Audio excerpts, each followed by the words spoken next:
పల్నాడు జిల్లా Narasaraopet Swathi shopping mall short circuit వల్ల అయితే అగ్ని ప్రమాదం చోటు చేసుకుని చెప్పవచ్చు. ఈ అగ్ని ప్రమాదం ఎలా జరిగింది ఏందనేది విధంగా కూడా పూర్తిగా అధికారులు అయితే దర్యాప్తు చేస్తున్నారని కూడా చెప్పుకోవచ్చు. అయితే గత 3 గంటల నుంచి కూడా ఏదైతే 2-3 ఫ్లోర్లో అయితే భారీగా ఫైర్ అయితే జరిగిందని కూడా చెప్పుకోవచ్చు. ఆ 2-3 ఫ్లోర్లోకి వెళ్ళడానికి అధికారులు కూడా సర్వ ప్రయత్నాలు చేస్తున్నా కూడా ఎటు వెళ్ళడానికి దారులు కూడా లేవని కూడా చెప్పుకోవచ్చు. కనీసం ఎగ్జిట్ కూడా ఎంట్రీ కానీ ఎగ్జిట్ కానీ ద్వారా వెళ్దామన్నా కూడా విపరీతమైన పొగ రావడం వల్ల కూడా లోపల 2వ ఫ్లోర్ కానీ 3వ ఫ్లోర్లో కానీ వెళ్ళి ఫైర్ ఆపడానికి ఎంత ప్రయత్నం చేసినా కూడా వీలు పడతలేదని కూడా చెప్పుకోవచ్చు. ముఖ్యంగా మనం చూసుకున్నట్టయితే ఇప్పుడు ఏదైతే స్వాతి షాపింగ్ మాల్ దగ్గర అయితే ఉన్నా ఆ స్వాతి షాపింగ్ మాల్కి సంబంధించి ఆ ఎగ్జిట్కి వెళ్ళడానికి అయితే పూర్తిగా ఒక జేసీబీని తీసుకొచ్చి పగలగొట్టే ప్రయత్నం అయితే చేస్తున్నారు. ఆ జేసీబీ పగలగొట్టే ప్రయత్నం ఎంత చేసినా సరే ఒక ఫైర్ అధికారులు మాత్రం ఇచ్చే రోజు పర్మిషన్ అయితే నిర్లక్ష్యంగా వ్యవహరించారని కూడా చెప్పుకోవచ్చు. ఏదైతే స్వాతి షాపింగ్ మాల్ పెట్టే రోజు ఫైర్ సేఫ్టీకి సంబంధించి అధికారులు పెట్టారో ఆ రోజు ఎలాంటి ఒక ఎగ్జిట్ కానీ ఏదైనా ఫైర్ యాక్సిడెంట్ అయితే అక్కడ ఉన్న ఎంప్లాయీలు బయటకు వెళ్ళడానికి కనీసం ఎగ్జిట్ మార్గం కూడా లేదని కూడా చెప్పుకోవచ్చు. మామూలుగా ఒక షాపింగ్ మాల్కి సంబంధించి ఎలాంటి ఫైర్ యాక్సిడెంట్ జరిగినా ఎగ్జిట్ వెళ్ళడానికి ఒక దారి అయితే ఉండాలా, ఆ దారి అయితే ఈ షాపింగ్ మాల్కి లేదని కూడా చెప్పుకోవచ్చు. పూర్తిగా దీంట్లో ఏదైతే ఫైర్ అధికారులు ఉన్నారో ఫైర్ అధికారులు మాత్రం మామూలు తీసుకొని దీనికి ఫైర్ పర్మిషన్ అయితే ఇచ్చారని కూడా చెప్పుకోవచ్చు. కేవలం ఫైర్ అధికారుల నిర్లక్ష్యం వల్లే ఈరోజు ఈ సంఘటన అయితే చోటు చేసుకుందని కూడా చెప్పుకోవచ్చు. గత 3 గంటల నుంచి కూడా ఏదైతే స్వాతి షాపింగ్ మాల్ బిల్డింగ్లోకి వెళ్ళడానికి ఎంత ప్రయత్నం చేస్తున్నా కూడా సాధ్యపడలేదని కూడా చెప్పుకోవచ్చు. ఒక జేసీబీని తీసుకొచ్చి ఒక గోడను పగలగొట్టే ప్రయత్నం ఏదైతే షాపింగ్ మాల్లోకి పోవడానికి ఒక గోడను పగలగొట్టే ప్రయత్నం చేసినా సరే ఆ గోడ బలంగా ఉండడంతో అక్కడ లోపల కొంతమంది సిబ్బంది కూడా ఉన్నారని కూడా తెలుస్తూ ఉంది. ఆ సిబ్బంది ఇప్పటికే స్పృహతప్పి పడిపోయారని కూడా చెబుతూ ఉన్నారు. అయితే ఏదైతే ఇప్పుడు గత 3 గంటల నుంచి కూడా స్వాతి షాపింగ్ మాల్లో ఫైర్ అయితే ఆగటం లేదు. ఫైర్ అధికారులు మాత్రం పైనకి వెళ్ళడానికి ఏదైతే పక్క బిల్డింగ్ ఉందో ఆ పక్క బిల్డింగ్ మీదుగా వెళ్ళి ఒక హోల్ పెట్టుకుని ఆ హోల్లో నుంచి అయితే ఒక 2 సిబ్బంది అయితే వెళ్ళారని కూడా చెప్పుకోవచ్చు. ఆ 2 సిబ్బంది కూడా ఏదైతే ఫైర్ ఆపడానికి చాలా ప్రయత్నం చేస్తున్నా కూడా అక్కడ వాళ్ళకే ఊపిరాడే ప్రయత్నం అయితే లేదని కూడా చెప్పుకోవచ్చు. కేవలం ఇక్కడ ఫైర్ అధికారి జిల్లా అధికారి అయితే ఒక ఫైర్ ఇంజిన్తోనే ఇక్కడ జిల్లా మొత్తాన్ని కూడా మేనేజ్ చేస్తున్నాడని కూడా చెప్పుకోవచ్చు. ఇక్కడ ఏదైతే ఫైర్ అధికారి జిల్లాధికారి ఉన్నాడో ఆ జిల్లా అధికారి నామమాత్రకంగా ఉదయం 11ంటికి వస్తాడు, ఒక సంతకం పెట్టి వెళ్ళిపోతాడు. కానీ ఇక్కడ ఫైర్ అధికారులు మాత్రం పూర్తిగా నిర్లక్ష్యంగానే ఉన్నారని కూడా చెప్పుకోవచ్చు.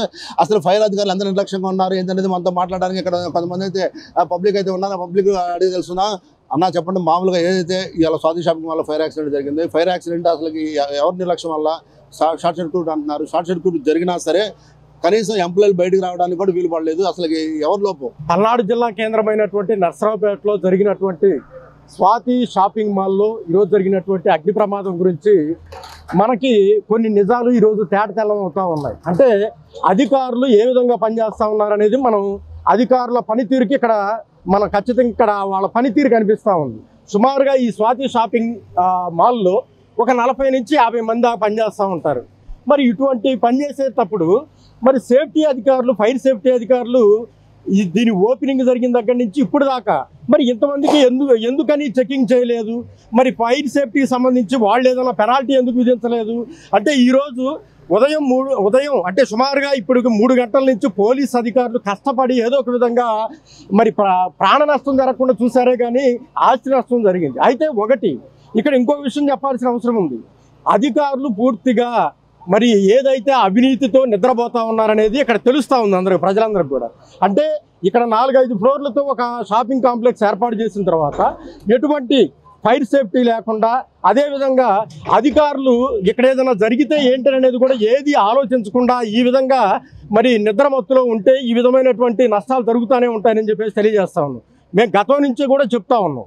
అంటే ఎప్పుడైనా అధికారులు ఎలా ఉంటారంటే ఒక విషయం జరిగినప్పుడు హడావుడిగా రావటం, ఇప్పుడు మనం ఏం చేయాలని చెప్పేసి ఆలోచన చేయడం చేస్తారు. కానీ అసలు ఇటువంటివి జరగకుండా ఏ అయితే అనుమతులు లేకుండా ఈ విధంగా షాపింగ్ కాంప్లెక్స్లు కడతా ఉన్నారు, షాపింగ్ మాల్స్ పెడతా ఉన్నారు. మరి వాటికి సంబంధించిన ఉన్న అనుమతులు ఏంటి, తీసుకోవాల్సిన అనుమతులు ఏంటి, తీసుకోకపోతే వారు వేయాల్సినటువంటి ఫైన్లు కానివ్వండి మిగతా ఎక్కడా ఉండవు. అంటే ఇక్కడ ఏదో సంబంధించి రావటం, వాళ్ళకి సంబంధించిన వాళ్ళకి 10 రూపాయలు వస్తే తీసుకొని వెళ్ళిపోవటం తప్పితే అధికారులు క్షుణ్ణంగా పరిశీలించి ఎక్కడెక్కడ ఏ ఫ్లోర్లు ఉన్నాయి, ఎంతెంత అంతస్తుల్లో ఒక బిల్డింగులు నిర్మించారు, ఇక్కడ ఏదైనా జరిగితే చుట్టుపక్కల పబ్లిక్ ఉండేటటువంటి ప్రమాదం, అదేవిధంగా మరి ఆ షాపింగ్ మాల్లో పనిచేసేటటువంటి వాళ్ళకి జరిగే ప్రమాదం గురించి ఎప్పుడూ అధికారులు ఆలోచించిన పాపానుభవాలు. ఈరోజు ఉదయం నుంచి పోలీసులు ఈ విధంగా కష్టపడబట్టే ఇక్కడ ప్రాణ నష్టం జరగకుండా ఆస్తి నష్టం మాత్రమే కొంత జరిగింది. అధికారుల నిర్లక్ష్యానికి ఇది ఒక నిదర్శనం అని చెప్పేసి ఈరోజు తేటతెల్లమవుతా ఉంది. ఇప్పటికైనా కానీ పల్నాడు జిల్లా కలెక్టర్ గారు అదేవిధంగా ఎస్పీ గారు ప్రత్యేకంగా దృష్టి సారించి ఏ అయితే షాపింగ్ కాంప్లెక్స్లు ఉన్నాయో అదేవిధంగా అనుమతులు ఎవరెవరికి ఉన్నాయి, ఎవరెవరికి అనుమతులు లేవు, ఏ అనుమతులు తీసుకున్నారు, ఏవి లేవు క్షుణ్ణంగా పరిశీలించి మరి వాటికి ఫైన్లు విధించాల్సినటువంటి అవసరం ఉంది. ఇటువంటి ఘటనలు పునరావృతం కాకుండా చూసుకోవాల్సిన బాధ్యత పూర్తిగా పల్నాడు జిల్లా కలెక్టర్ గారు అదేవిధంగా ఎస్పీ గారు అదేవిధంగా మరి ఫైర్ సేఫ్టీ అధికారులు ఎవరైతే ఉన్నారో వారందరి మీద ఉందని చెప్పేసి ఈరోజు నేను తెలియజేస్తాను. ఏదైతే ఫైర్ సంబంధించి జిల్లా అధికారి ఉన్నాడో జిల్లా అధికారి అనే వ్యక్తి జిల్లాలోనే ఉండాలి, కానీ ఇక్కడ ఫైర్ అధికారి మాత్రం జిల్లాలో ఉన్నాడు.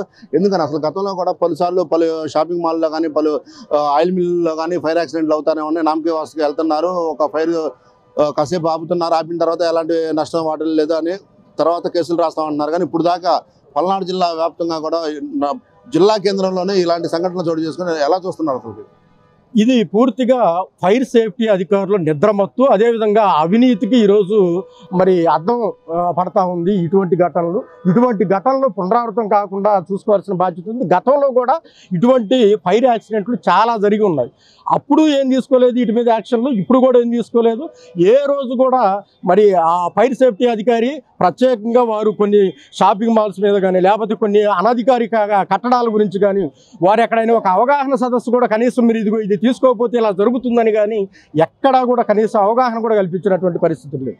అటువంటి ఈ విధంగా అధికారులు నిద్రమత్తులో ఉండటం అదేవిధంగా అవినీతికి పాల్పడటం, ఎక్కడ ఎంత వస్తే అంత దోచుకొని జేబులో పెట్టుకొని ప్రజల ప్రాణాలు ఏమైతే మాకేంటి అనే లెక్కలో ఈరోజు అధికారులు ఈ విధంగా చూడబట్టే ఇది ఇంత పెద్ద ఘటన జరిగిందని చెప్పేసి ఈరోజు మనం చూడొచ్చండి. ఇలాంటి ఫైర్ సంబంధించి గతంలో కొన్నిసార్లు జరిగినాయి.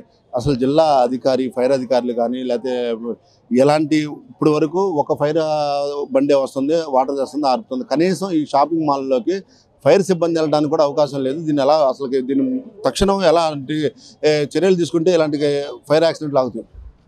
అసలు ఈ స్వాతి షాపింగ్ మాల్ ఓనరు ఎవరైతే ఉన్నారో ఇమ్మీడియట్లీగా వారి మీద చర్యలు చేపట్టాల్సినటువంటి అవసరం ఉంది.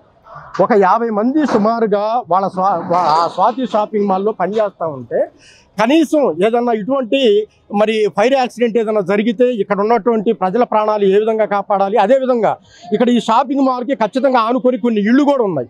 మరి అక్కడ ఆ ఇళ్లలో గ్యాస్ స్తంభాలు కూడా ఉన్నాయి. ఇటువంటి మంటలు చుట్టుపక్కల ఇళ్లలోకి ప్రవేశిస్తే జరిగే నష్టం చాలా భారీ నష్టం జరిగేటటువంటి అవకాశాలు ఉన్నాయి. ఇటువంటప్పుడు వారు జాగ్రత్తలు తీసుకోవాల్సిన అవసరం ఈరోజు జరిగిందని కాదు, నేను ఇందాకనే కూడా చెప్పాను. అంటే ఒక ఘటన జరిగినప్పుడు అధికారులు అప్రమత్తమయ్యి 1-2 రోజులు దాని మీద పనిచేయటం కాదు. అసలు ఈ ఘటనలు జరగకుండా మరి గతంలో కూడా మనం చూసాం, ఎస్ఆర్కేటీ అవతల కూడా ఒక పెద్ద ఫైర్ యాక్సిడెంట్ జరిగింది. అప్పుడు కూడా ఇదే అధికారి ఫైర్ యాక్సిడెంట్కి సంబంధించి చర్యలు తీసుకోవాల్సినటువంటి అధికారి మరి ఆ రోజు నిద్రమత్తులో ఉండబట్టి ఈరోజు మళ్ళీ ఘటన పునరావృతం అయిందని చెప్పేసి తెలియజేస్తాం. దీని మొత్తానికి కారణం ఒకటే, అవినీతి ముసుగులో ఈరోజు ఫైర్ సేఫ్టీ అధికారులు పనిచేస్తూ ఉన్నారని చెప్పేసి తెలియజేస్తున్నారు. ఏదైతే మనం చూసుకున్నట్టయితే స్వాతి షాపింగ్ మాల్ లాగా ఇప్పుడు ఫైర్ సిబ్బంది అయితే వచ్చారు, ఫైర్ అధికారులు కూడా వెళ్తున్నారు. అయితే ఫైర్ అధికారులు వెళ్ళే ప్రయత్నం చేసినా సరే దాదాపుగా 2.5 నుంచి 3 గంటల వరకు వెళ్ళే ప్రయత్నం చేసినా కూడా పూర్తిగా అయితే వైఫల్యం చెందారని కూడా చెప్పుకోవచ్చు. కేవలం ఒక ఫైర్ అధికారి అవినీతి వల్లే ఇలాంటి సంఘటనలు అయితే చోటు చేసుకున్నాయని కూడా చెప్పుకోవచ్చు. ఒక ఫైర్ జిల్లా అధికారి భారీ ఎత్తున అవినీతికి పాల్పడుతున్నాడు, అవినీతికి పాల్పడి ఇలాంటి వాటికి పర్మిషన్లు ఇస్తున్నారని కూడా చెప్పుకోవచ్చు. ఏదైతే స్వాతి షాపింగ్ మాల్ ఉందో ఇటు చుట్టుపక్కల చూసుకున్నట్టయితే 15 కుటుంబాలు అయితే ఉన్నాయి. ఏమాత్రం కానీ కొంచెం ఫైర్ అధికంగా వ్యాపించినా సరే ఈ 15 ఇళ్ళకు కూడా వ్యాపించే సంఘటన అయితే చోటు చేసుకుంటుందని కూడా చెప్పవచ్చు. పూర్తిగా చూసుకున్నట్టయితే పల్నాడు జిల్లా ఫైర్ అధికారులు మాత్రం పూర్తిగా వైఫల్యం చెందారని కూడా చెప్పుకోవచ్చు. ఏదైతే ఇప్పుడు ఫైర్ అధికారులు వస్తారు, నామమాత్రిగా కొలతలు తీసుకుంటారు, మామూలుగా తర్వాత తమకు కావాల్సిన ముడుపులు చెల్లినాక తక్షణం వెళ్తూ ఉంటారు. కానీ ఫైర్ అధికారులు మాత్రం వీటి మీద తక్షణం యాక్షన్ తీసుకునే దాఖలాలు ఎక్కడా లేవని కూడా చెప్పుకోవచ్చు. అయితే గత 3 గంటల నుంచి కూడా ఫైర్ అధికారులు వెళ్ళడానికి సరప్రయత్నం చేస్తున్నారని కూడా చెప్పుకోవచ్చు. ఇది మొత్తమేనా చూసుకున్నట్టయితే పూర్తిగా ఏదైతే 3 గంటల నుంచి 4 గంటల వరకు బిల్డింగ్ నాణ్యత ఉంది, ఏమాత్రం బిల్డింగ్ కానీ కింద పడే అవకాశం కూడా ఎక్కువగా ఉందని కూడా చెప్పుకోవచ్చు. పూర్తిగా చూసుకున్నట్టయితే పల్నాడు జిల్లాలో ఫైర్ యంత్రాంగం మాత్రం పూర్తిగా వైఫల్యం చెందిందని కూడా చెప్పుకోవచ్చు. 3.5-4 గంటల నుంచి కానీ ఏమాత్రం స్వాతి షాపింగ్ మాల్లో మంటలు ఆర్పే ప్రయత్నం చేస్తున్నా సరే మంటలు ఆర్పడానికి దేవుడు ఎరుగు. కనీసం స్వాతి షాపింగ్ మాల్లో ఏ ఫ్లోర్లో అయితే మంటలు వ్యాపిస్తున్నాయో మంటలు వ్యాపించడానికి ఆ ఫ్లోర్కి వెళ్ళడానికి సిబ్బందికి ఎటు చూసినా కూడా దారి కనపడలేదని కూడా చెప్పుకోవచ్చు. అంటే పూర్తిగా మూసివేశారని కూడా చెప్పుకోవచ్చు. ఒక బిల్డింగ్ కట్టినప్పుడు దానికి సంబంధించిన ఫైర్ సేఫ్టీకి సంబంధించిన పర్మిషన్ ఇచ్చేటప్పుడు పూర్తిగా ఫైర్కి సంబంధించిన అన్ని ఎక్విప్మెంట్ ఉండాలా, ముందు గ్యాస్ సిలిండర్లు ఉండాలా, లేదా ఫైర్ బండి చుట్టూ ఆ బిల్డింగ్ చుట్టూ తిరిగి వచ్చే విధంగా ఉండాలి. కానీ ఈ బిల్డింగ్ చుట్టూ ఫైర్ బండి కాదు కదా, కనీసం ఫైర్ సేఫ్టీ అధికారి వెళ్ళడానికి కూడా అవకాశం లేదని కూడా చెప్పుకోవచ్చు. పూర్తిగా మనం చూసుకున్నట్టయితే ఫైర్ అధికారులు కేవలం తమకు కావాల్సిన ముడుపులు తీసుకుంటున్నారు, పర్మిషన్లు ఇస్తున్నారు, ఫైర్ జరిగినప్పుడు వస్తున్నారు, ఆర్పుతామంటున్నారు. ఇప్పుడు అయితే ఇద్దరికైతే ఎవరైతే స్వాతి షాపింగ్ మాల్లో సుమారుగా 50 మంది ఎంప్లాయీస్ అయితే పనిచేస్తున్నారు, ఆ 50 మందిలో ఇద్దరికైతే సీరియస్గా ఉందని కూడా చెప్పుకోవచ్చు. ఇద్దరు శృత పడిపోయారు, ఆ ఇద్దరుని కూడా హాస్పిటల్ జాయిన్ చేశారని కూడా చెప్పుకోవచ్చు.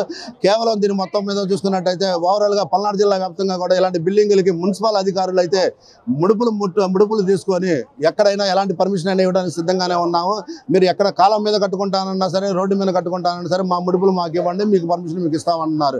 ఇటు మున్సిపల్ అధికారులు, ఇటు ఫైర్ అధికారులు డబ్బులు ఇస్తే చాలు వీళ్ళకి అక్కడ ఎవరికైనా ఎలాంటి పర్మిషన్ అని ఇస్తామని కూడా బహిరంగంగానే తెలుస్తూ ఉందని కూడా చెప్పుకోవచ్చు. ఇలాంటి ఫైర్ యాక్సిడెంట్లు గతంలో కూడా కొన్నిసార్లు జరిగినా సరే తక్షణం వాటి మీద యాక్షన్ తీసుకుంటా ఉంటారు. యాక్షన్ తీసుకున్న దాఖలాలు ఏ రోజు కూడా లేవు. ఇలాంటి వ్యవహారాలన్నీ చూస్తుంటే ఫైర్ అధికారి మాత్రం ఇప్పటికి, జిల్లా అధికారి మాత్రం ఇప్పటికీ ఇంత యాక్సిడెంట్, ఇంత ఫైర్ జరిగినా కూడా జిల్లా అధికారి మాత్రం గుంటూరులోనే కూర్చుంటాడు. తను ఉండాల్సింది నర్సరావుపేట, కానీ ఉండేది గుంటూరు. తన ఫ్యామిలీ గుంటూరులోనే పెట్టుకుంటాడు. జిల్లా ఏదో 11-12 వస్తాడు, ఒక అరగంట గంట కూర్చొని తక్షణం మళ్ళీ సాయంత్రం 3-4 వెళ్ళిపోతారు. జిల్లా అధికారి ఏ ఒక్కరు కూడా అందుబాటులో ఉండరని కూడా చెప్పుకోవచ్చు. ఓవరాల్ గా చూసుకున్నట్టయితే పల్నాడు జిల్లా ఫైర్ అధికారులు అయితే మామూలు మధ్యలో ముందుకు వెళ్తున్నారు కూడా చెప్పుకోవచ్చు. కెమెరామెన్ నాగరాజుతో స్వామి, మెగానైన్, పల్నాడు జిల్లా.